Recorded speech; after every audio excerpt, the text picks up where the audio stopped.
Howdy, everybody. Here we are, coming into the big news week. I'll just put it that way. We had the CPI come out this morning.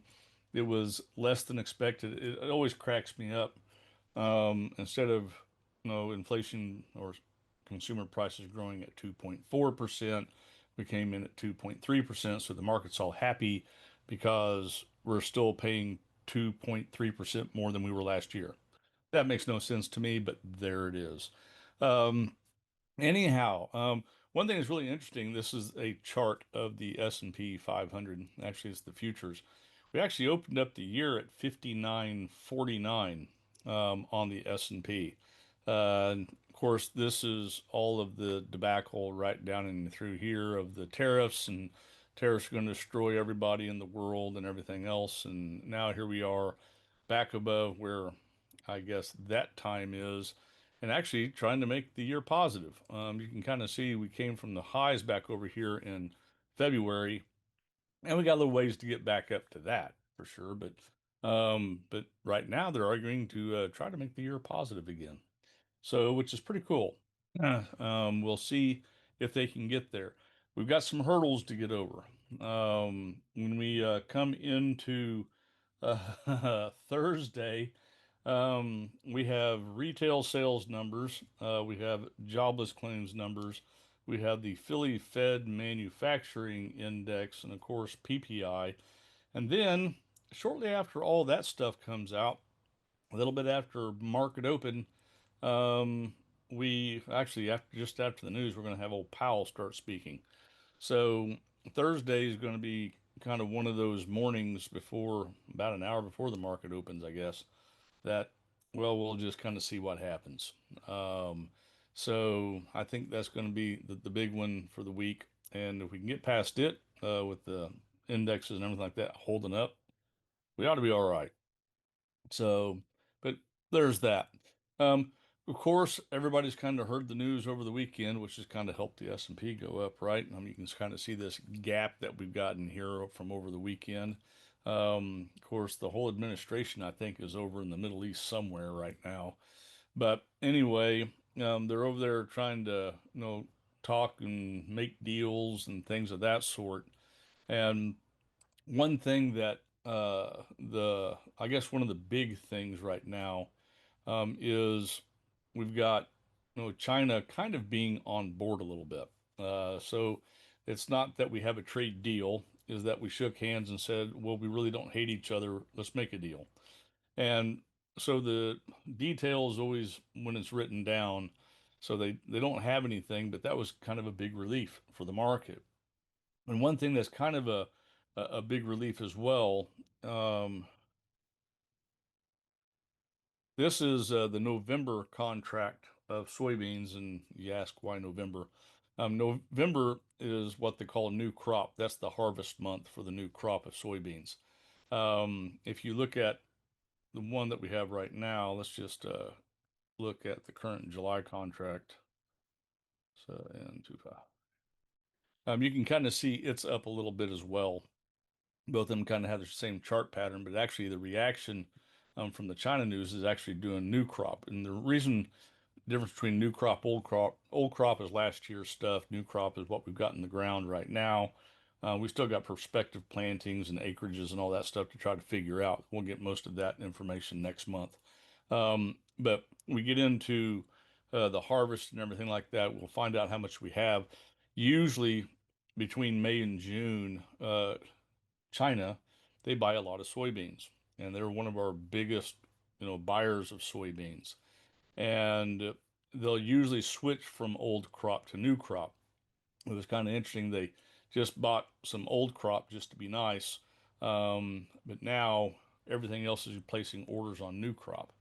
Even Mexico came in and did basically the same thing. They wanted 5 million bushels, and they're doing 1 million old crop and 4 million new crop.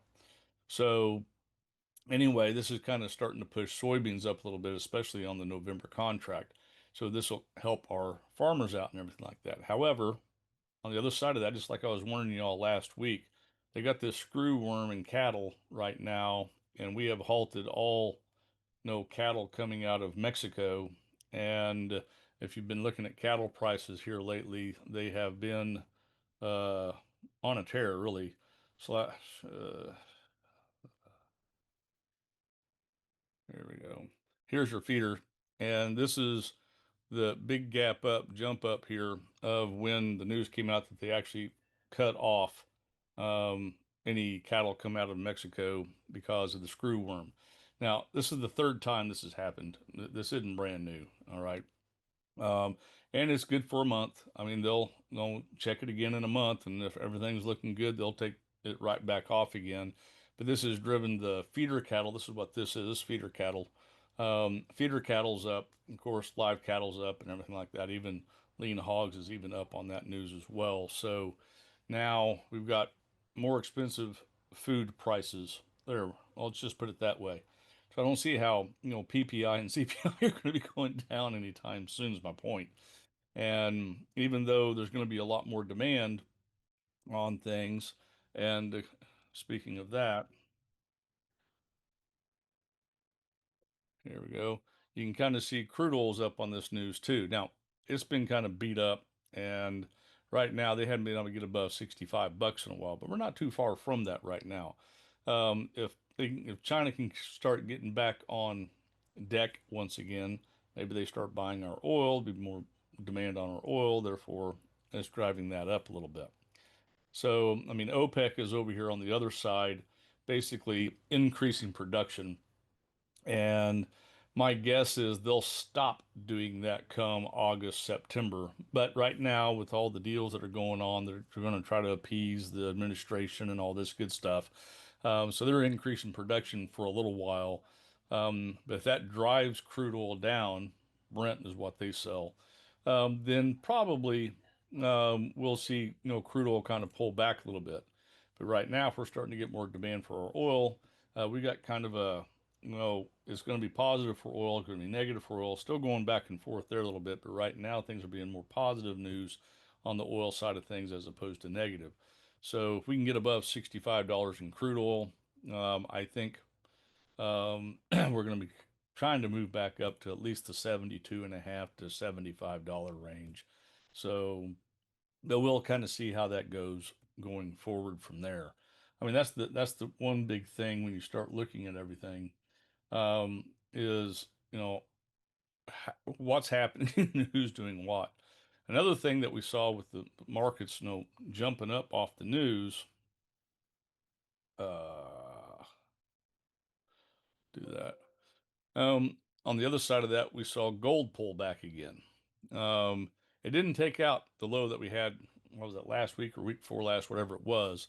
And right now they're trying to bounce back up a little bit. Still think that, gold, even though, yeah, it yanked back some, it's still up real well. And I think it's going to continue to do well. Once all the honeymoon's over and everything like that, I think they're going to go back to say, okay, but we still have global deficits, and the countries out there are still buying gold hand over fist. In fact, um, I wouldn't be surprised if we don't start hearing news of we have shortages of gold and shortages of silver. They can't produce enough gold and silver, blah, blah, blah, blah. You might hear all that. So anyway, I think you're going to continue to see gold pull up, even though you've got this little pullback. I think more than anything, these just give more buying opportunities to jump in and buy some more and let it kind of float back up again. It can get a little manipulated. I mean, we saw that when, China bought, 1.2 million ounces and they sold a million ounces and it just slammed it down. But I mean, outside of that, I think we're going to continue to see gold try to move higher and look fairly strong. I mean, when you're looking at all the trade stuff that's going on, it's kind of hard sometimes to kind of figure out, well, what is this and what is this? I mean, we just had World Ag Supply come out, and I don't know how much y'all track all that stuff, but World Ag Supply came out on Monday, and I think another thing that's kind of pushing soybeans up a little bit here as well, is that they're looking for an increased acreage of corn and a decreased acreage of soybean here in the United States. And I mean, it's kind of a substantial amount. And but nobody knows that really. I mean, the USDA does their best to guess the best they can right now. Until we get into probably to the end of June, we won't know the real acreage planted for corn and for soybean. And so it's just anybody's guess at this point in time. They can tell you what our sales have been, who's bought what where, blah blah blah blah blah blah blah. But to actually to say this is how much corn and soybeans we're going to have in November. Well, they don't even know how much is planted. So that's the thing you have to take with a grain of salt sometimes when you read that. You got to kind of understand, hey, right now we've got, probably somewhere around 45-50% of the crops planted up in the Midwest and everything like that. You go down to Texas, there's a whole lot more planted because it's been warmer and it's been a little bit drier too. They've been pretty wet there in the Midwest, but it's starting to dry out a little bit. So that's the biggest thing is what can we get in the ground in time for harvest and all that good stuff. So, but I think that's kind of helped bump that up a little bit too. Wheat, we're going to be harvesting wheat in about 2 months, month and a half. So right now we already know where our winter wheats are and stuff like that, and well, we got a lot of wheat, and so the question is, can we sell it? And we'll find out. But wheat's been kind of pushing down a little bit, which it ought to be. I mean, we're getting into the harvest lows, right? So there it is.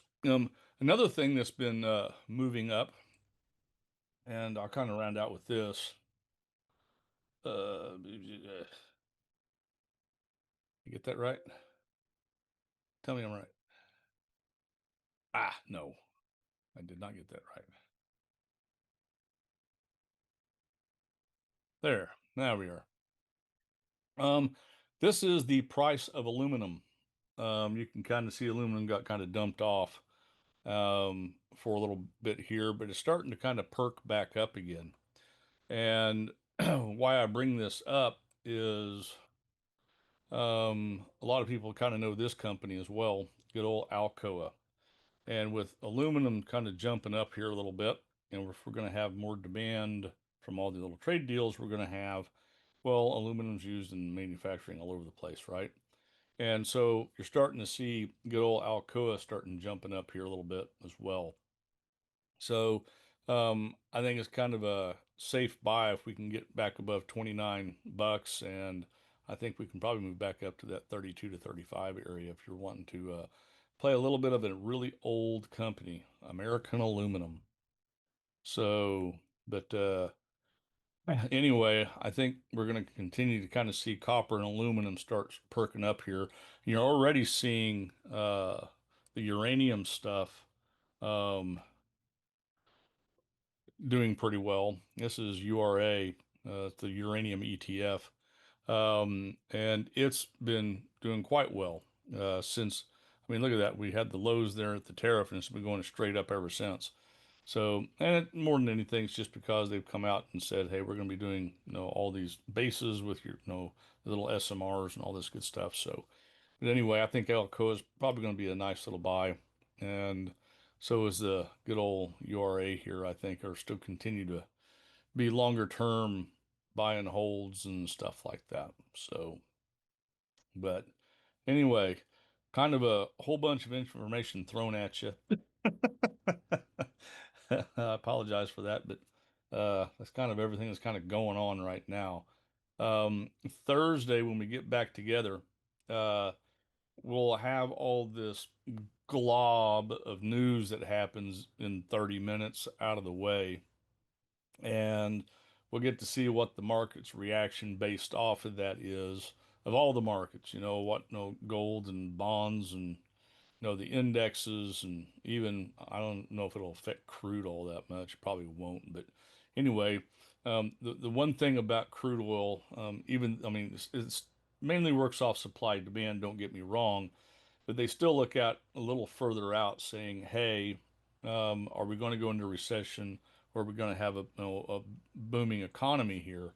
And on the booming economy, crude oil is going to do a whole lot better. On a recession, people aren't going to be paying as much. So you saw crude oil kind of pulling back just because of that for a while.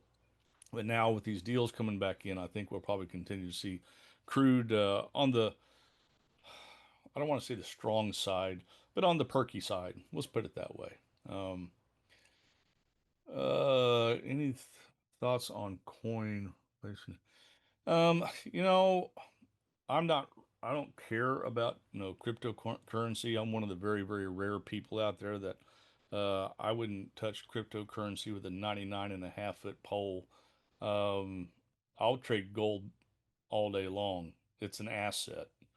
I'm not going to trade something that is smoke and mirrors, which is basically what that is. Not to say that I don't trade it every now and then, okay? But I thought it was kind of interesting that they are going to take out the Discover card, put in put in coin into that. I saw that and I was like, oh, really? But they had to put something in. They had to keep it along the same lines. Um, and that's the biggest thing is you know I don't know why they can't just say we're going to have a 501 in there, but I mean, maybe Discover is not doing all that well. I mean, compared to Visa and MasterCard and all that good stuff, who knows? I don't follow those companies all that closely, but when I saw that, I was just like, well, okay, we'll see how this works out. But you have to admit, Bitcoin's above 103,000 right now. I mean, it's in smoke mode. Don't get me wrong.